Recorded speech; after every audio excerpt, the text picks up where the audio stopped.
Year 1665 पूरे England में एक भयंकर प्लेग फैला हुआ था। शहर के शहर बंद हो रहे थे और उन्हीं शहरों में से एक शहर कैम्ब्रिज की एक मशहूर यूनिवर्सिटी भी बंद हो गई। हमें यूनिवर्सिटी से कोई मतलब नहीं है, हमें मतलब है उसे एक 23 साल के लड़के से जो सब छोड़ के घर चला गया। 18 महीने तक कोई यूनिवर्सिटी नहीं, कोई प्रोफेसर नहीं, कोई स्ट्रक्चर नहीं, बस वो और उसकी खामोशी। लोग सोचते होंगे यार ये तो बर्बाद हो गया, पर उन 18 महीनों में उसने ग्रेविटी डिस्कवर की, कैलकुलस इन्वेंट किया, लाइट और कलर की थ्योरी कंप्लीट की। 3 डिस्कवरी जिन पे आज ही पूरी मॉडर्न साइंस खड़ी है। वो इंसान था आइजैक न्यूटन। और ये सब तब हुआ जब वो कुछ नहीं कर रहा था, और आज हम वही समझेंगे। क्या तुमने कभी नारुतो में शिकोमारू को देखा है? हाथ पैर फैलाए, आंखें बंद, क्लाउड्स देख रहा होता है। सबको लगता है बिल्कुल बेकार बंदा है, आलसी है। पर एपिसोड 125 चूनिन एग्जाम के वक्त जब तिमारी पूरी ताकत से अटैक कर रही थी, शिकोमारू एक भी अननेसेसरी मूव नहीं करता। अपनी एनर्जी को कंजर्व कर रहा था, कैलकुलेट कर रहा था, और सिर्फ एक सही मूव और जीत उसकी। हाँ, वो आखिरी में अपना नाम वापस ले लेता है, पर असल जीत उसी की थी।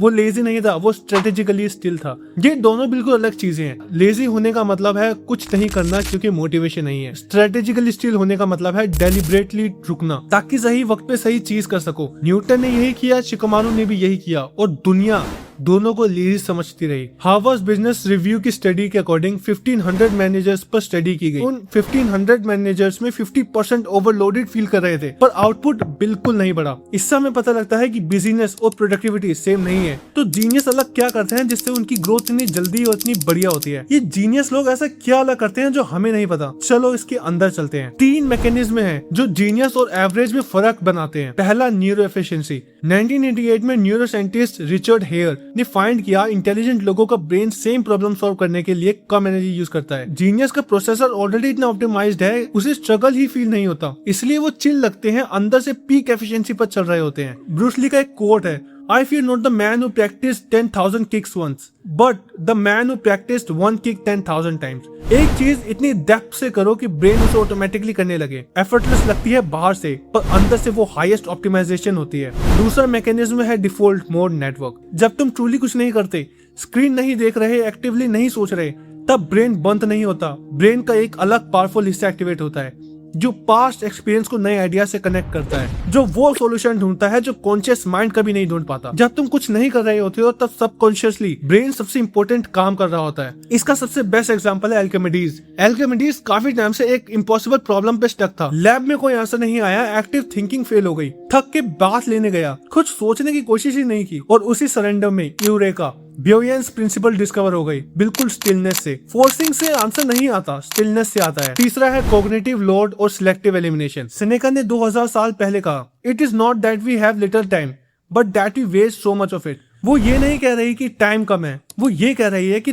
तुम खुद अपना टाइम वर्थलेस चीजों पे बर्बाद कर देते हो। साइकोलॉजिस्ट जॉन स्वेलर ने प्रूव किया, हर छोटी डिसीजन ब्रेन का मेंटल एनर्जी ड्रेन करता है। इसे कहते हैं कॉग्निटिव लोड। बिल गेट्स हर साल एक काम करता है, थिंक वीक। पूरी दुनिया से गायब, no meeting, no calls, no email, सिर्फ अकेला एक कैबिन में बुक और थॉट्स के साथ। माइक्रोसॉफ्ट की बिगेस्ट डिसीजन वहीं से निकल के आती हैं। जो मैटर नहीं करता एलिमिनेट करो, ताकि जो मैटर करता है उसके लिए पूरा दिमाग अवेलेबल हो। जीनियस ज्यादा नहीं करता, वो सिर्फ सही करता है। अब real proof, Michael Phelps 23 Olympic gold medal, history का सबसे डेकोरेटेड ओलंपियन। उसका सबसे इंपॉर्टेंट ट्रेनिंग प्रोटोकॉल 10 घंटे की नींद हर रोज प्लस आफ्टरनून नैप। टीममेट सोचते हैं यार ये तो बहुत ही ज्यादा सो रहा है ना, पर नींद में ब्रेन मेमोरीज कंसोलिडेट करता है, मसल्स रिपेयर होती हैं, रिएक्शन टाइम शार्पन होते हैं। वो लेजीनेस नहीं है, साइंटिफिकली इंजीनियर्ड रिकवरी है। अब हिस्ट्री की बात करते हैं। Sun Tzu, Art of War, supreme excellence consist in breaking the enemy resilience without fighting. ये लाइन दोबारा सुनो, विदाउट फाइटिंग। इसका मतलब है कि अननेसेसरी बैटल्स में एनर्जी वेस्ट करना सबसे बड़ी बेवकूफी है।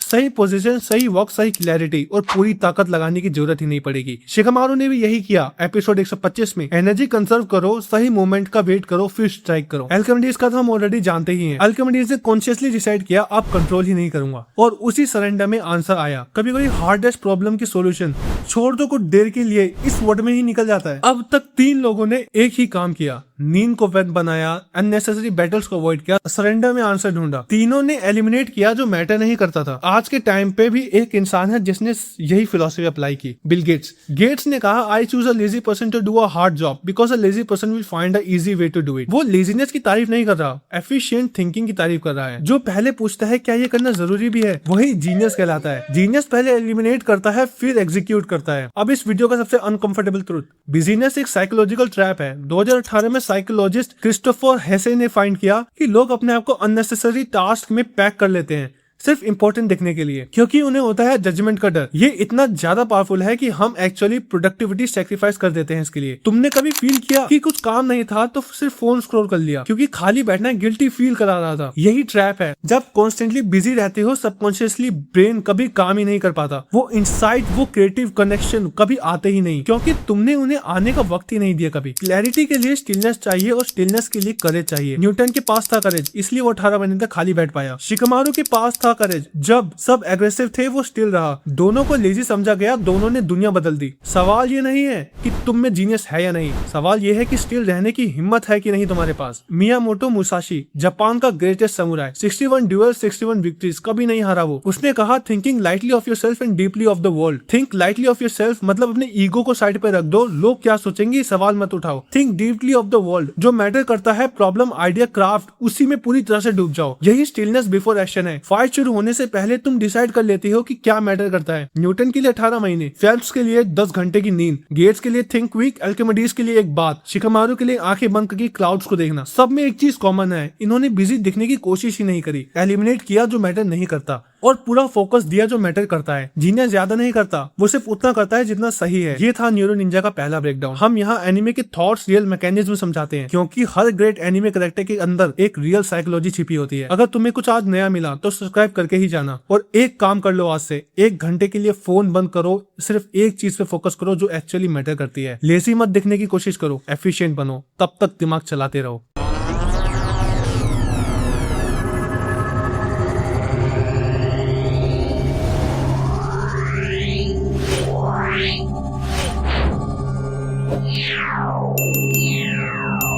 Yeah.